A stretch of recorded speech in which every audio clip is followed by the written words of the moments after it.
రాష్ట్రానికి పరిశ్రమలు వస్తే వైసీపీ నాయకులు ఏడుపు మాత్రం మామూలుగా ఉండదండి. రాత్రి సాక్షిలో ఒక డిబేట్ పెట్టేశారు. ఆ డిబేట్లో ఈశ్వర్ గారు అలాగే వెంకటరెడ్డి గారు వీళ్ళ సెటైర్లు మాట, రాష్ట్రానికి వచ్చే పరిశ్రమల పైన వీళ్ళ సెటైర్లు మాట. 99 పైసలకి ఎందుకు ఇవ్వాలండి, టీసీఎస్కి ఎందుకు ఇచ్చారండి, కాగ్నిజెంట్కి ఎందుకు ఇచ్చారండి, అవి కూడా బినామీ కంపెనీలే అంట.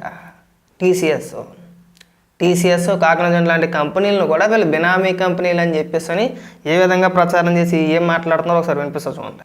నీ బాబు ఆస్తి ఇవ్వట్లేదు, జగన్మోహన్ రెడ్డి అబ్బసొత్తేమి ఇవ్వట్లేదు, లేదంటే భారతీయ సిమెంట్కి సంబంధించి ఆస్తులేమీ ఇవ్వట్లేదు. వాడు అన్నాడు హెరిటేజ్కి సంబంధించి ఆస్తులు ఇస్తున్నారని చెప్పేసి అన్నాడు. కాబట్టి నేను భారతీయ సిమెంట్స్ గురించి మాట్లాడుతున్నా.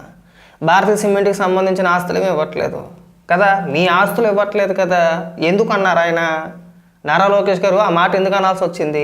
రాష్ట్రానికి ఏ పరిశ్రమ వచ్చినా చిన్న చితక, అది చిన్నదైనా పెద్దదైనా సరే, చివరికి టీసీఎస్ కాగ్నిజెంట్ లాంటి కంపెనీలను కూడా మీరు బినామీ కంపెనీలని, స్కామ్ అని, దోచుకుంటున్నారని చెప్పేసి అని మాట్లాడుతుంటే, అవునయ్యా నేను మంత్రిగా ఉన్నాను, కొన్ని ప్రభుత్వం ఒక పాలసీ ఉంది, ప్రభుత్వానికి ఒక పాలసీని తీసుకొచ్చాము, మేము ఇస్తాం మా ఇష్టం అన్నాడు ఆయన. అంటే మీలాంటి బోకేదోళ్ళు అందరూ డిబేట్లో కూర్చొని వచ్చిన ప్రతి పరిశ్రమ పైన మీరు విషం కక్కుతా ఉంటే ఏం మాట్లాడతారంటే ఇంకా? అంటే నీలాంటి పకోడీ గల్లు అప్పబాయి గల్లు అందరూ ఏది పడితే విషం చిమ్మేస్తే చూస్తా కూర్చుంటారా? మాట్లాడతారు ఖచ్చితంగా. మీరు విషం కక్కలేదా టీసీఎస్ పైన? మొన్నటి దాకా టీసీఎస్ పైన డిబేట్లు పెట్టి మొన్న ఒక పోస్టర్ ఒకటి రిలీజ్ చేసేసారు. అందులో టీసీఎస్ కూడా నా వాళ్ళే వచ్చిందని వేసేసుకున్నాడు. సిగ్గనిపించట్లా?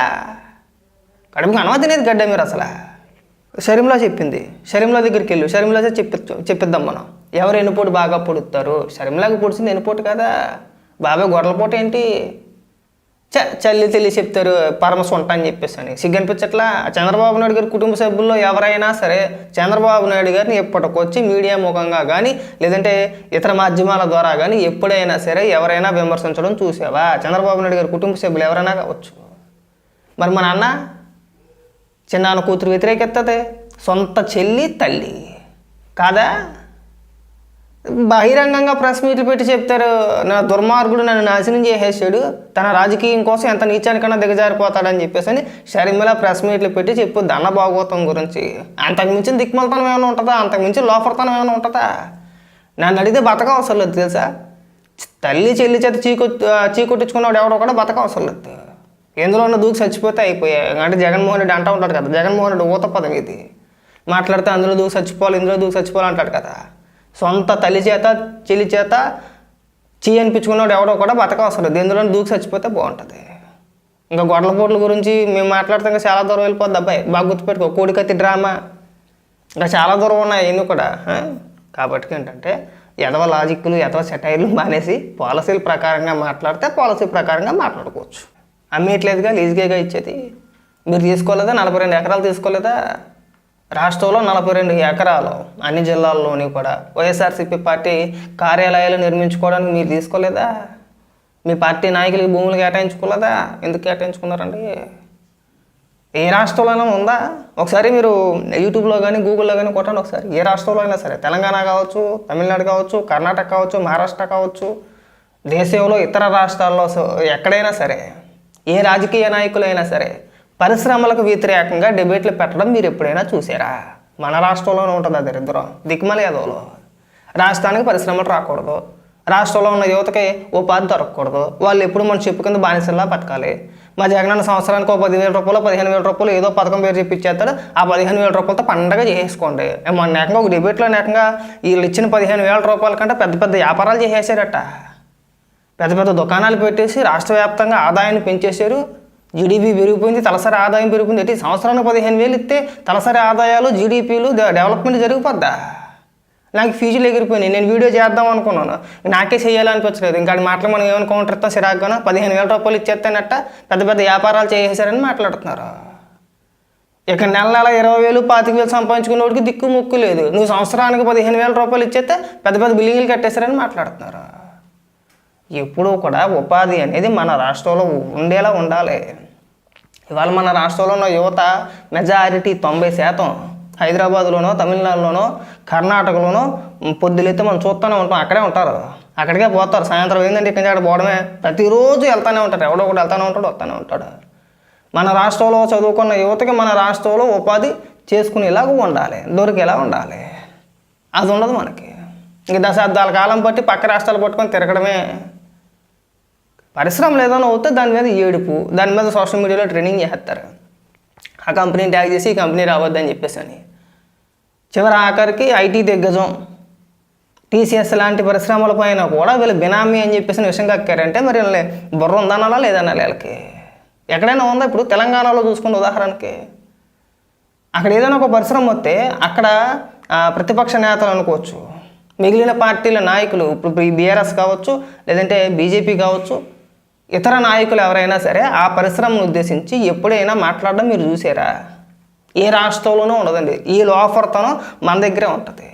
ఎందుకంటే కక్ష కట్టేశారు రాష్ట్రం పైన. రాష్ట్రంలో ఎలాంటి పరిశ్రమ రావద్దు, డెవలప్మెంట్ జరగద్దు, ఉపాధి కలగొద్దు. ముఖ్యంగా ఉపాధి కలిగిందంటే జగన్మోహన్ రెడ్డికి ఎవడో ఓటేడు, ఇటు చెప్పి అప్పబోయకాలు ఎవడో ఎండ, ఇంకా మన సినిమా కాలిపోయినట్టే. అందుకని చెప్పేసి ఏ పరిశ్రమ వచ్చినా ముందు నుంచి కూడా ఒక రకమైన విషయం కక్కే ప్రయత్నాలు చేస్తున్నారు. లాస్ట్ టైం మీకు మీ అందరికీ బాగా గుర్తునే ఉంటుంది. కియా కార్ల పరిశ్రమని తీసుకొస్తున్నప్పుడు ఆ పరిశ్రమకి భూములు కేటాయించినప్పుడు జగన్మోహన్ రెడ్డి ఆ కియా కార్లకి కేటాయించిన భూముల దగ్గరికి పెనుగొండ ఎక్కడికో వెళ్ళి అక్కడ ఏమని మాట్లాడో తెలుసా? నేను అధికారంలోకి వచ్చిన అది భూములని వెనక్కి తీసేసుకుంటాను, ఈ పరిశ్రమ తరిమేస్తాను అన్నాడు. పెద్ద పెద్ద నిరసన కార్యక్రమాలు సభలో పెట్టాడు కూడా. ట్విట్టర్లో ఏకంగా ఎక్కడో అమ్ముడుపోయిన కార్ల కంపెనీని తీసుకొచ్చి భూములు కేటాయించేసారు. అది కూడా స్కామ్ అని అన్నారు అప్పట్లో వీళ్ళు. సేమ్ ఇలాగే పెట్టారు డిబేట్లు. కియా కార్లకు సంబంధించి, కియా కార్ల పరిశ్రమకు సంబంధించి కూడా అప్పట్లో కూడా ఇలాగే డిబేట్లు పెట్టారు. ఏమైంది వాళ్ళ? ఎంతమంది పనిచేస్తున్నారో? వేల మంది పనిచేస్తున్నారు. ఆ చుట్టుపక్కల భూముల రేట్లు పెరిగినాయి, చిన్న చిన్నగా వ్యాపారాలు చేసుకుంటున్నారు, ఆ కంపెనీలు ఉద్యోగాలు చేసుకుంటున్నారా లేదా? ఆ తర్వాత అధికారంలోకి వచ్చిన తర్వాత క్రెడిట్ దొబ్బేసే ప్రయత్నాలు చేశారులే. రాజశేఖర రెడ్డి గారు అప్పుడు ఎప్పుడో నిద్రలో పడుకొని కలగన్నారు, కలగని లేఖ రాశారు. ఆ లేఖ రాసిన వాళ్ళు వచ్చేసారని చెప్పేసి అని. ఒకటి కాదు, రెండు కాదు, ప్రతి దానిపైన విషం కక్కడమే కదా.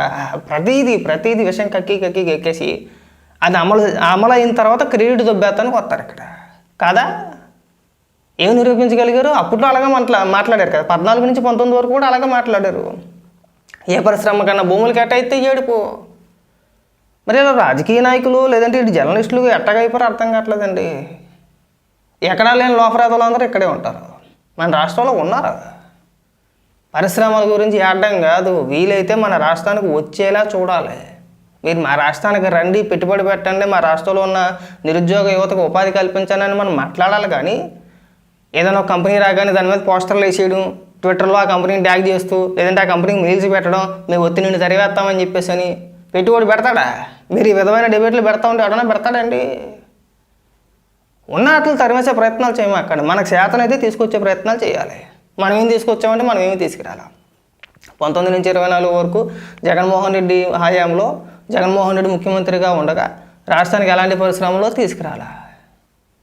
ఎవడు పరిశ్రమల గురించి మాట్లాడినా పరిశ్రమల గురించి ఏముందండి, పరిశ్రమలు ఎవరికి కావాలి? జగన్మోహన్ రెడ్డి ఇన్ని సంక్షేమ పథకాలు ఎత్తుంటే ఇంకా పరిశ్రమలు దేనికండి, ఉద్యోగాలు దేనికండి?